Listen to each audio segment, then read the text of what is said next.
अस्सलाम वालेकुम दोस्तों, मेरा नाम है अली। मेरे साथ हमेशा की तरह मौजूद है दाऊद और आप देख रहे हैं इस वक्त क्रिकेट लवर अली शो। क्योंकि इसको देखना तो बनता है। दोस्तों आप लोग से बात करने जा रहे हैं, बात करेंगे जी आज आपके साथ नंबर 1 पे क्या नजम सेठी के आने से मोहम्मद आमिर और शर्जील की जो है टीम में एंट्री हो सकती है, इसके ऊपर बात करेंगे न्यूजीलैंड अपने ऑकलैंड से जो है रवाना हो चुकी है, इसके ऊपर बात करेंगे रमीज राजा साहब के ऊपर क्या अपडेट निकलकर सामने आ रही है और चेयरमैन आपके जो है वो किधर है अभी, उस सवाल से ही बात करेंगे। तो अगर आप हमारे चैनल पर पहली बार आए तो चैनल को भी सब्सक्राइब करें और साथ लेके बेल आइकन बजाना। तो बात का आगाज करते हैं नंबर 1 खबर के साथ जो हमारे पास आ रही है। तो आपको पता है कि इंग्लैंड सीरीज जो है खत्म हुई है, इसके बाद अब पाकिस्तान ने खेलना है न्यूजीलैंड से, जो कि 2 टेस्ट मैचेस की सीरीज है। एक टेस्ट मैच आपका 26 दिसंबर से जो है वो स्टार्ट हो जाएगा।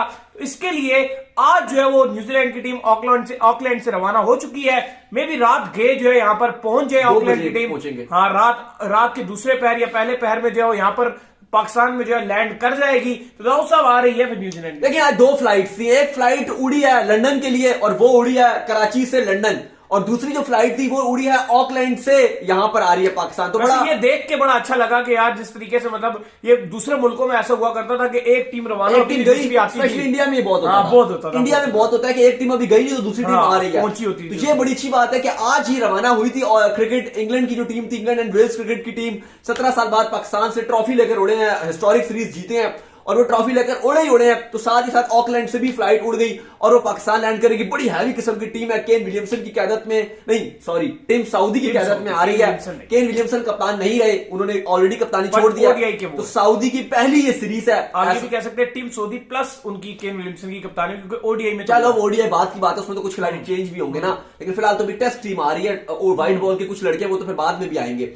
लेकिन टेस्ट स्क्वाड आ रहा है, केन विलियमसन टीम में रहेंगे, लेकिन क़यादत टीम सऊदी करेंगे। पहली बार ऑफिशियली तौर पर कप्तान है, वरना ऐसा होता है कि विलियमसन एब्सेंट हो गए तो वो कप्तानी कर लेते हैं, लेकिन इस बार फुल टाइम कप्तान होंगे टीम सऊदी और चैलेंज रहेगा उनके लिए। ये तो वक्त बताएगा कि कितने अच्छे होंगे, क्योंकि पहली सीरीज है। जब इन्होंने होल्ड लिया है, बेहतर किया है कप्तानी। चलो वो एक आध मैच में कप्तानी डिफरेंट होती है यार। अब रोहित शर्मा की एग्जांपल मौजूद है, एक आध मैच में मिले, किसी एक आध सीरीज में हल्का फुल्का, वो एक अलग चीज थी। जब फुल टाइम कैप्टन बने हैं तो लक पता गया उनको कप्तानी क्या चीज होती है। मेरे ख्याल में तो किसी यंगस्टर को शिफ्ट करनी चाहिए थी कप्तानी। इन दोनों की मैं भी यही चाहता था। वो तो यही है कि ज्यादा से ज्यादा एक आधा साल और खेल लेंगे। सऊदी के पास इतना ही है, सऊदी के पास टाइम ही इतना है। सऊदी और केन विलियमसन दोनों ज्यादा से ज्यादा 1-2 साल खेल लेंगे। केन विलियमसन तो चले अभी टाइम है उनके पास और वो बैट्समैन है, 1-2 साल ही हो रह गए हैं बस। तो केन विलियमसन तो चले अरसा दराज लीड करते आ रहे हैं ना, उनको तो आप छोड़ देना, बात सऊदी करे। टेलर के साथ खेलते हुए नहीं, उसके बाद साथ से नहीं खेलते आ रहे, मतलब वही थोड़ा टाइम ही बाद खेले। लेकिन चलो केन विलियमसन को तो छोड़ देना, उसने तो कप्तानी छोड़ दिया ना, एक टेस्ट की उसे दे दिया। लेकिन सऊदी वाली जो बात है वो मैं भी चाह रहा था कि किसी यंगस्टर को कप्तान बनाते लॉन्ग टर्म के लिए। ये बड़ा अर्ली मुझे लग रहा है कि बहुत कम टाइम का डिसीजन था, क्योंकि टीम सऊदी की तो 1 साल से ज्यादा मुझे क्रिकेट नजर नहीं आ रही। चलो केन विलियमसन तो आपको अरसा और भी शायद 3-4 साल आराम से खेलते हुए दिखाई देंगे, मे बी इससे भी प्रोलॉन्ग कर जाए कैरियर उनका, लेकिन सऊदी को 1 साल से ज्यादा मुझे नजर नहीं आ रहे। 2023 के वर्ल्ड कप के बाद मुझे सऊदी बहुत मुश्किल नजर आ रहा है कि न्यूजीलैंड की तरफ से खेलेंगे। बहुत सीनियर दराज खिलाड़ी हैं, लेकिन एक यंग कप्तान होना चाहिए था। बहरहाल पाकिस्तान के लिए उन्होंने फिलहाल, और अभी जो लगातार इनकी क्रिकेट चलेगी उसमें अब टीम सऊदी ही इनके कप्तान है। 2003 में न्यूजीलैंड ने आखिरी टाइम पाकिस्तान में टेस्ट मैच खेला था, और ये वही न्यूजीलैंड टीम है जिसका सिक्योरिटी का मसला हल हुआ था। सिक्योरिटी का मसला हुआ तो पिंडी में आई थी, तो उस टाइम बल्कि थके हुए खिलाड़ी थे। लेकिन अब सही हैवी किस्म की टीम आ रही है। टीम ही क्या थी आपकी? कुछ सारे आईपीएल खेलने जा रहे थे, बकवास सी टीम थी, लेकिन सही मायनों में जो टीम है वो तो अब टीम आई है न्यूजीलैंड की, जो आ रही है और ये बड़ी हैवी सीरीज से खेलेगी। अभी 3 ओडीआईस भी हैं। अच्छा, मुझे इस टेस्ट सीरीज से ज्यादा ओडीआई का इंतजार है, क्योंकि जो न्यूजीलैंड ने स्क्वाड अनाउंस किया है और अभी आपका भी जो स्क्वाड अनाउंस होना है, तो वो बड़ा आला किस्म की सीरीज होनी है।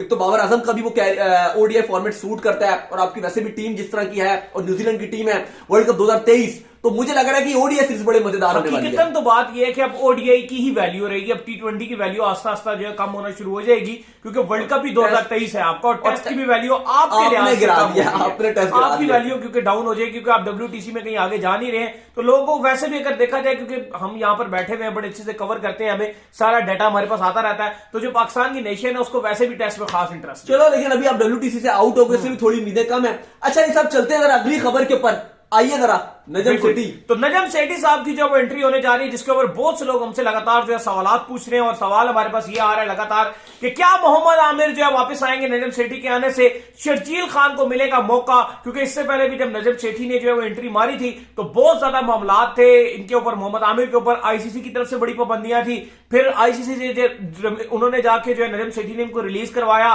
फिर उसके बाद टीम के जो कुछ लोग इनके खिलाफ खड़े हो गए, लेकिन रमीज राजा जो नजम सेठी उन्होंने कैटेगोरिकली जो है इनको टीम में दाखिल करवाया। देखो उन्होंने बहुत मेहनत की थी नजम सेठी ने, इस हवाले से मोहम्मद आमिर के हवाले से लड़े, आईसीसी से भी थोड़ी सजा भी इनकी कम करवाई, बड़ी तरमीम शर्मी में चेंजेस करवाई हैं, यहाँ पर भी पाकिस्तान क्रिकेट बोर्ड में बड़े उनके खिलाफ मुखालिफ थे, हफीज हो गए, अजहर अली हो गए, नहीं चाहते थे, लेकिन आफरीदी और मिसबाह ने एग्री हो गए थे कि ठीक है जी हम खिलाएंगे मोहम्मद आमिर को, और उसके बाद अफरीदी और मिसबाह क्योंकि एग्रीड थे तो नजम सेठी ने बड़ी लड़ाई की। इवन उस टाइम अजहर अली थे, आपके ओडीआई के कप्तान थे, टेस्ट के मिसबाह थे, मिसबाह एग्रीड हो गए थे, T20 के आफरीदी थे वो भी एग्रीड थे, लेकिन अजहर अली और हफीज एग्रीड नहीं थे, तो उसके बावजूद नजम सेठी ने लड़ाई करके उनको टीम में डलवाया, तो बड़ा उन्होंने पापड़ बेले थे। और अभी मोहम्मद आमिर का जब सीन खराब हो गया, उससे पहले जो वसीम खान आपके एमडी थे वो भी मोहम्मद आमिर के घर गए थे, और ऑलमोस्ट उन्होंने मोहम्मद आमिर को राजी कर लिया था T20 फॉर्मेट खेलने के लिए।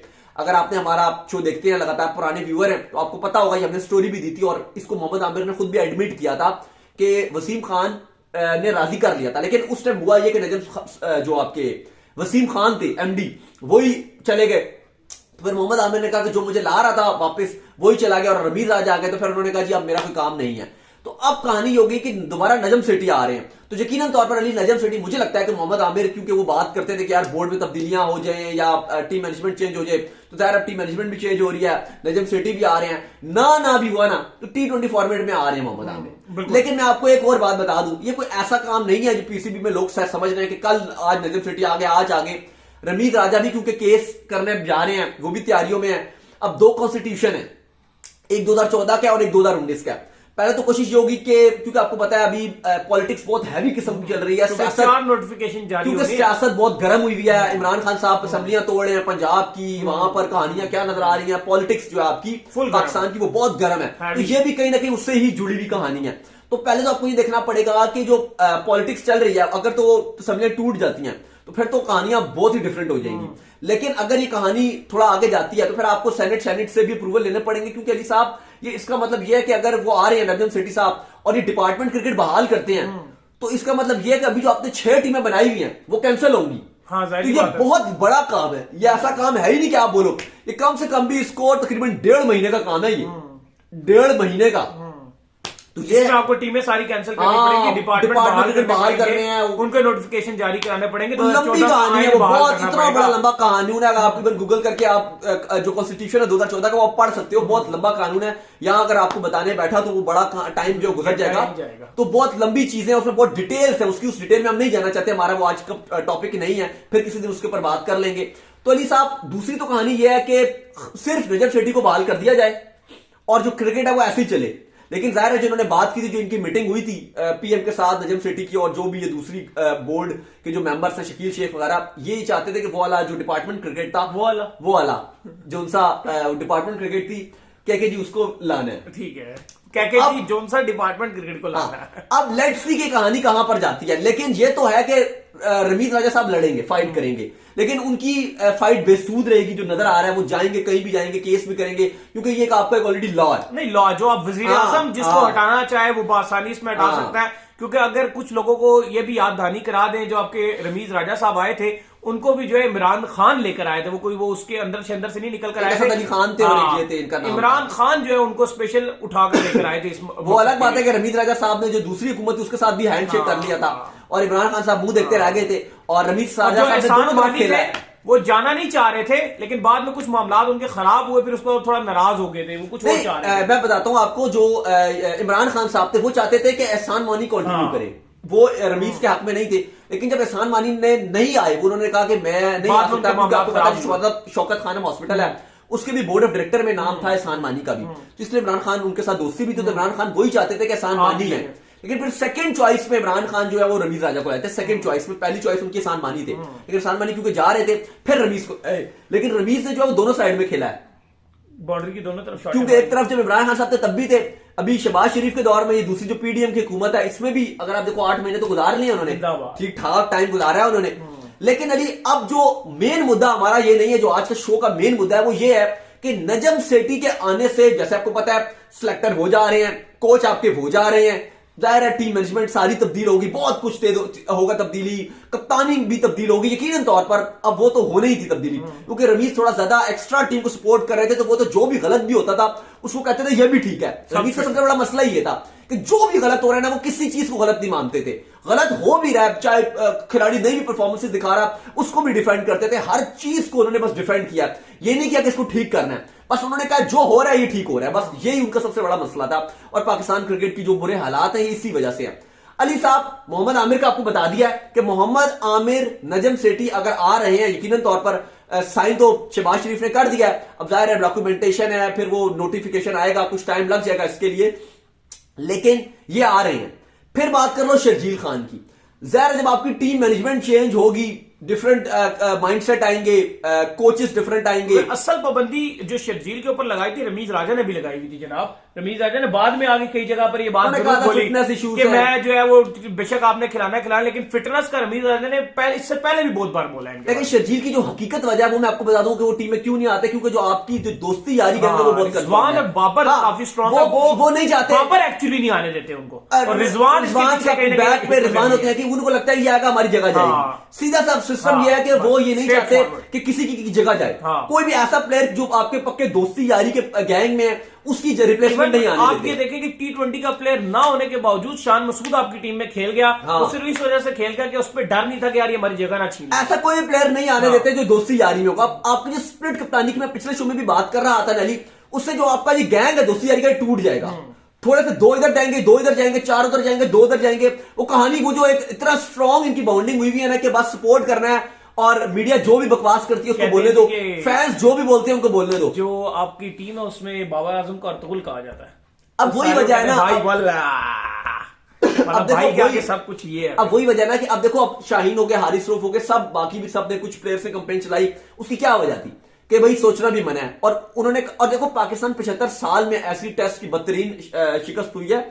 अभी खाली ये फैंस और सोशल मीडिया में बातें शुरू हुई थी, तो उन्होंने ऑलरेडी बता दिया जी कि ये पीसीबी को मैसेज दे दिया कि भाई ये मत सोचना, क्योंकि देखो अब ये गोल चल रहा है, टीम चल रही है उस तरीके से, लेकिन ये शायद इससे बाबर को फायदा होगा, शायद सिटी को फायदा होगा, लेकिन हमें नुकसान है। ये कोई इलेक्शन हो रहे हैं जो सोचना भी मना है, ये कोई आपकी वो टीम का लीडर खड़ा हुआ है इलेक्शन में कि सोचना भी मना है। देखो यार, जो भी टीम का अच्छा परफॉर्म करेगा, अगर एज अ कैप्टन हमें उससे रन करवाने हैं, हमें as a captain as a batsman हमें उससे रन करवाने हैं, उसके रन से हमारी टीम जीते, हमें ज्यादा मजा आएगा। एक बंदे से नहीं हो रही कप्तानी तो हम जबरदस्ती कप्तानी कराए उससे। देखो नासिर हुसैन ने ली, अभी फिर वो बैठे हुए थे और उन्होंने एक बात की, वो कहते हैं कि बाबर आजम का जो है ना, इनकी आपको कदर तब भी, अभी शायद लोग इनको उतना हाईली रेट नहीं करते, लेकिन वो कहते हैं कि इनको आप तब ज्यादा हाईली रेट करोगे जब ये चले जाएंगे। इनको आपको तब कमी आएगी, और मैं बोलता हूं क्यों, इनकी अभी भी कदर है। ऐसा बैट्समैन तो हम बहुत कदर करते हैं उनकी। अच्छा, वही नासिर हुसैन थे जो आपको याद होगा कि बाबर की कवर ड्राइव की तारीफें करके नहीं थकते थे, पहले भी नहीं थकते थे, अभी भी उन्होंने बड़ी हैवी किस्म की तारीफें की हैं बाबर की, और बिल्कुल ठीक किया। लेकिन यही नासिर हुसैन ने परसों जब बात की, बल्कि कल भी बात की और परसों भी बात की, इन्होंने बहुत ही मतलब डिफरेंट, मेरे लिए शॉकिंग अल्फाज इस्तेमाल किए। उन्होंने कहा बाबर बहुत ही ऑर्डिनरी कप्तान है, उन्होंने कहा कि टेक्स्ट बुक्स वाले कप्तान है। टेक्स्ट बुक का मतलब होता है कि किताब में जो लिखा है बस वही देख के करना चाहिए, ये था बस यही बोल रहा है, यही बोल रहा है, यही बोल रहा है। दूसरी ये चीज भी है, और ऑर्थोडॉक्स भी बोला। बाबर आजम जब ग्रूम हुए थे एज अ बैट्समैन, दुनिया के सामने आए थे, तो सरफराज की कप्तानी के अंदर वो ग्रूम हुए थे। वर्ल्ड कप 2019 के अंदर स्पेशली वो मेमोरेबल इनिंग थी जो उन्होंने न्यूजीलैंड के खिलाफ चेस किया था, तो आपका लीडर वहां पे सैफी ही था। उसी के बाद आप ग्रूम हुए थे, बड़ा बूस्ट अप किया हुआ था। चाहे आप 17 के बाद देख लें, 18 में बात कर लें, 19 में बात कर लें, तो बाबर को एक मैच्योरिटी में मिकी और सरफराज दोनों का बड़ा अहम किरदार था। दोनों ने बाबर को बड़ा कॉन्फिडेंस दिया था। इवन बाबर टेस्ट में रन नहीं बना रहे थे तब, लेकिन बाबर को बूस्ट किया क्योंकि उनको पता था कि ये टेस्ट का भी किंग बनेगा, इसको एक बार मौका दे दो। लेकिन बाबर जब खुद कप्तान बने तो उनकी थोड़ी सी सोच डिफरेंट है, जाहिर है उनका माइंडसेट डिफरेंट है। फिर कोचेस भी उनके साथ ऐसे लगाए गए, माफ कीजिएगा, लेकिन एक प्लेयर शायद वो बाबर की मुझे लगता है हद तक गलती नहीं थी। पहले मिसबा उनके साथ रहे और उन्होंने दिमाग खराब किया बाबर का, फिर सकलैन आ गए। मतलब बाबर को एक ऐसा, देखो एक आपको ग्रो करने के लिए आपको एनवायरमेंट भी अच्छा चाहिए होता है, लेकिन बाबर के इर्द गिर्द कोई मैकलम था, कोई मॉर्गन जैसा कोच था, कोई मिकी जैसा कोच था बाबर के पास। बाबर के पास मिसबाउल हक और वकार यूनस थे पहले, उसके बाद बाबर के पास सकलैन आ गए। तो बाबर की तो किस्मत भी ऐसे ही है बेचारे की, जो सही जो बात है, इसलिए भी वो उस तरह का लीडर नहीं बन सका। उसमें उसकी इतनी गलती नहीं है बाबर की। मैं आपको सच बताऊं, बाबर के जो इर्द गिर्द वाले लोग होते हैं ना, जो आपके आप जैसे स्टोक्स है, उसके साथ जो मैकलम था, कि यार वो जो कह रहा था उसने सपोर्ट किया, हाँ कर। अब बाबर बेचारा क्या पता, हमें क्या पता बाबर हल्का सा शुरू में सोचता भी हो कि मैं अग्रेसिव हूं, तो मिसबा क्या तू पागल है, नहीं भाई ये नहीं करना, रन खाली जो बनाए चाहे 50 बॉलों में 30 बनाओ, लेकिन रन 30 पहले बनाने जरूरी है, बस ये माइंडसेट प्रोवाइड किया हुआ है। हारना नहीं है, समझ आई, हारने से डरना है। तो उस बेचारे की लीडरशिप भी ऐसी ग्रो हुई। अब सरफराज था, एक तो वो गली वाले स्टाइल की कप्तानी करते थे सरफराज अहमद, फिर उनको मिकी मिले, उन्होंने भी एक एग्रेसिव दिखाई कि यार मैच विनर हमें चाहिए, मैच विनर्स हमें चाहिए, ये उनकी सोच थी मिकी की। सरफराज की फिर वही सोच चली, तो डिफरेंट किस्म के वो कप्तान थे। लेकिन बाबर की कहीं ना कहीं इसमें भी बेचारे वो गलत फंस गए थे, लेकिन क्योंकि अब उनकी जो ग्रूमिंग हुई है वो थोड़ी सी गलत हुई है कप्तानी लीडर पॉइंट ऑफ व्यू से, तो इसलिए हम चाहते हैं कि शादाब खान के साथ एक एग्रेसिव कोच लगाया जाए जो पाकिस्तान को आगे लेकर जाया जाए। लेकिन अली साहब एक बात तो कंफर्म हो रही है, और ये कंफर्म्ड है कि शर्जील स्पेशली वो भी आपकी टीम में आएंगे, उनके पास एक प्लेटफॉर्म है कि पीएसएल में रन बनाए। दूसरी तरफ ये सबके लिए ओपन हो जाएगा, ये ग्रीन सिग्नल सबके लिए हो जाएंगे। फिर आपके मोहम्मद आमिर के लिए स्पेशली कि उनको तो मुझे लग रहा है कि वो आपकी T20 स्क्वाड में हर हाल में ही कम बैक करेंगे। ये आप सोच लीजिए कि मोहम्मद आमिर आ रहे हैं अगर नजम सेठी आ रहे हैं। बिल्कुल, तो उम्मीद करते हैं कि आज का हमारा शो आपको आएगा। सुना है वीडियो को लाइक कीजिए, हमारे चैनल को सब्सक्राइब कीजिए, साथ लेके बेल आइकन को बजाइए, और एक और काम कर लीजिए, इंस्टाग्राम फॉलो कीजिए, इंस्टाग्राम में मुझे फॉलो कर लीजिए, वहां पे मैं मौजूद हूं, दाऊद क्रिकेट के इंस्टाग्राम पे कोई सवाल हो तो भेजिएगा, इनको भी फॉलो कर लीजिए। मैं ऑप्शन के नाम से लिंक डिस्क्रिप्शन में देता है, जाइए फॉलो कीजिए। अल्लाह हाफिज, बाय बाय।